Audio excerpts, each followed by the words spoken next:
Shavua Tov. Welcome to the new week. I had to think about that in English for a second. All my Israel briefing buddies from all around the world.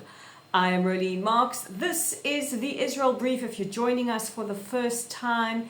And before we get into the news headlines, I just want to say a huge thank you to so many of you who are sending your prayers, your messages of support to us here in Israel as we are still living under missile attack from Iran. More about that a little later. But just a reminder that this is the Israel Brief brought to you in partnership with these guys, Lay of the Land, where you guys join me every Monday to Thursday and we take a look at those top stories making headlines. Today is day 626 since the 7th of October, that horrific Black Sabbath that will live in infamy. I think not only was it a day where the Jewish people suffered the worst atrocities against us since the Holocaust, it was the darkest day in Israel's history, and not just Jews were murdered, raped, mutilated and taken hostage, but members of all different religions and foreign nationals as well. And it was a day that, when you look at what has transpired since then, was the catalyst for the transformation in the Middle East, because what has happened since then has been truly, truly astounding. We also don't forget that there are now 50 hostages that remain captive in the Gaza Strip. More about hostages also coming up in today's broadcast, and a reminder to the world that while you focus on Operation Rising Lion in Iran, please don't forget, not even for a second, that we still have 50 of our brothers and sisters who remain captive in Gaza. So let's take a look at those top stories, and we begin with the one phrase that every Israeli had on their minds as we woke up yesterday morning, and that is God bless America.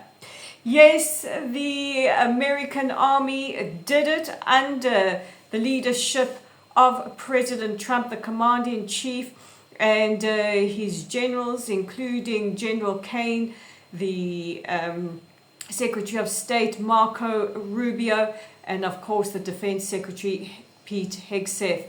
But it has happened, and the United States bombed the Fordow nuclear site in Iran. This was the most notorious of all the sites, buried very deep within the mountain. And as President Trump confirmed, it wasn't just Fordow that was bombed, it was also Natanz and Isfahan. The president called it a spectacular military success. So let's take a little bit of a look at at what happened. We had that news breaking on Saturday that B-2 bombers were headed towards Guam, which is nowhere near Iran. And the president saying throughout last week, we've got 2 weeks, and we'll assess after 2 weeks. We're giving the Iranians 2 weeks to come to the table. Now we know that that was just a ruse and a spectacular military victory by the United States. And it's not just those who sit at the top, and not just the incredible pilots who flew those magnificent B-2 bombers, but it's also the ground staff, the naval staff, all the members of the Air Force, everybody, the refueling pilots, the refueling planes and crews, everybody involved to make this a success. The 6 B-2 bombers flying towards their targets with 12 3,000-pound bunker buster bombs as their payload, and the Navy firing some 30 Tomahawk missiles towards their nuclear target. Now, in a very, very short press conference, the president thanked all those military that took part, and he also gave tribute to Prime Minister Netanyahu, saying how we worked as a team. And this has been warmly received by Israelis, who know that Iran has on their target the destruction of the state of Israel. And we know, because we listen very closely to the rhetoric of those who wish to annihilate us, that it wouldn't have stopped with Israel. The next target would have been the United States, and targets after that, the United Kingdom, Europe, and the rest of the West. So for those who are marching in the streets of Western countries supporting the tyrannical Iranian regime, what the hell are you thinking? Get yourself an education and wake up. Anyway, I digress. But coming back to events that transpired afterwards, Iran responded firing between 22 to 35 ballistic missiles towards Israeli civilian centers yesterday. There were some impact sites in Tel Aviv, Haifa, Ness Ziona. Thank goodness a million times, no fatalities and no major military targets were hit. But residential buildings were hit. 2 residential buildings in Tel Aviv were very, very badly damaged. And it is a reminder that Israel and our allies, the United States, are striking with absolute pinpoint precision military and nuclear targets. Iran, the Iranian regime, is striking civilian targets in the state of Israel. Not one military target has been hit. Meanwhile, today, the Israeli Air Force continues to strike targets in Iran, including military targets in Tehran. And a short while ago, in a resounding message to the Iranian regime, the IAF struck the Basij building, which houses the IRGC riot police, responsible for cracking down on the Iranian people. We believe hundreds of IRGC guards have been killed, whether it was in this strike or in others. We have also struck the access roads to Fordow nuclear facility, and we have blasted open the prison of Evan. This is a prison used to house any political dissidents, any protesters that the regime would round up, torture, and more often than not kill. So this is a message to the Iranian people.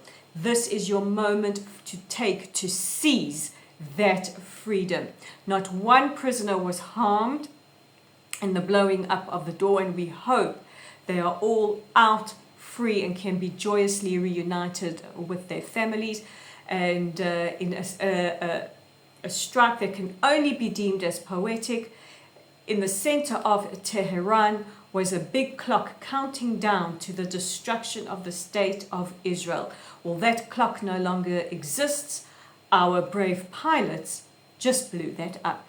And that is a message to the regime of Iran. We are giving whatever support we can to the Iranian people, and more about that in the audience question a little later. And your days of tyranny and oppression are coming to an end. Yesterday it was announced in a joint operation with the IDF and the Shabak that the bodies of 3 hostages were recovered from Gaza. The bodies of Yonatan Samirano, Ofra Kedar, and Shai Levinson were brought back to Israel, where they were identified by the Forensic Institute and will be returned to their families for a dignified burial. Yonatan Samirano was killed on Kibbutz Be'eri. He had managed to run from the Nova Festival to try and seek shelter in nearby Kibbutz Be'eri, where he was murdered. His body was taken captive by an UNRWA worker, a United Nations Relief Works Agency worker. His mother and father have campaigned for now nearly 2 years for Yonatan's body to be returned, and yesterday would have been his 23rd birthday. Ofra Kedar was long retired. She was a member of Kibbutz Be'eri who loved to walk in the fields. Her husband was murdered on that Saturday. And Ofra, who worked in the petting zoo, of the kibbutz, was murdered and taken captive in Gaza. And Shai Levinson, who fought so bravely on the 7th of October, was murdered and his body taken captive.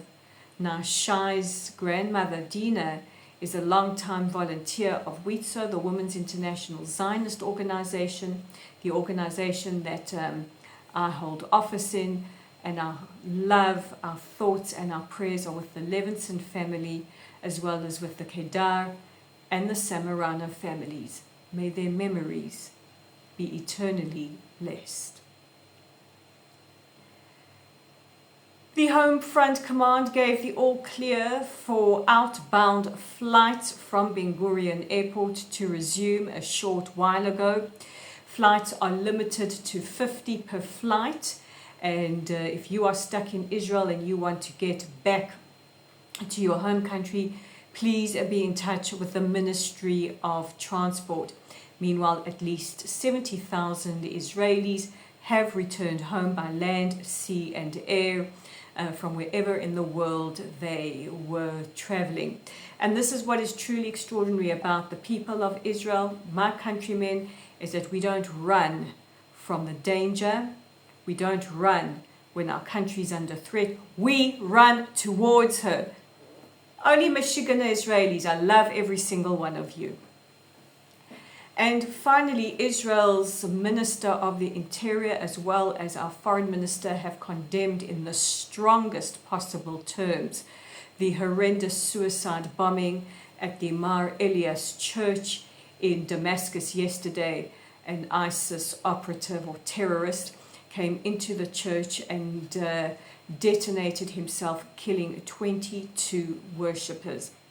In a letter written to the Latin Patriarchate, the Minister of the Interior said that we stand with the Christian community for a better, more peaceful future. And now for our audience question, and it comes from Lindsay from London, who says, Raleen, do you have any message for the Iranians? I do, Lindsay, I do. And I relish the opportunity, thank you, to address any of our Iranian brothers and sisters who may be watching. The people of Israel are brave, but you are infinitely braver. And we stand all over Israel resolutely with you. We are so proud as you fight for your freedom, and we look forward to the days where our two noble people, the Persian people and the Jewish people, will have our sacred bonds reunited with the Cyrus Accords. To my Iranian sisters, I say, Zan, Zedegi, Azadi, woman, life, freedom, let's make this a reality. Everywhere where you have seen Israelis rallying since the 7th of October, you have seen our noble and our proud Iranian brothers and sisters standing with us. And now it is our chance to stand absolutely, unwaveringly and resolutely with you. And to anybody out there who are trying to tell the Iranian people what they should be doing and who they should be standing with, sit down, listen to the Iranian people. They know better than you, privileged, entitled person with purple hair on a campus or on the streets of a major city somewhere. To our brothers and sisters in Iran, we are going to make peace between our peoples a reality soon. And we say we will dance again, and we will dance again together with you. So that's it from me for today, guys. Please don't forget to join me again tomorrow for another spiky edition of the Israel Brief. In the meantime, please don't forget to check out our website at www.layoftheland.online. Our YouTube channel is right at the Israel Brief. If you like our content, please hit that subscribe button. We are on Facebook at Lottel's site, on Instagram at Rolene_Marks, on LinkedIn at Rolene Marks, and on X at Lay of the Land 5. Hey, we're all still sleep deprived in this country, but nevertheless, we are standing strong. Israel Chai. Guys, I will see you again tomorrow. Bye for now.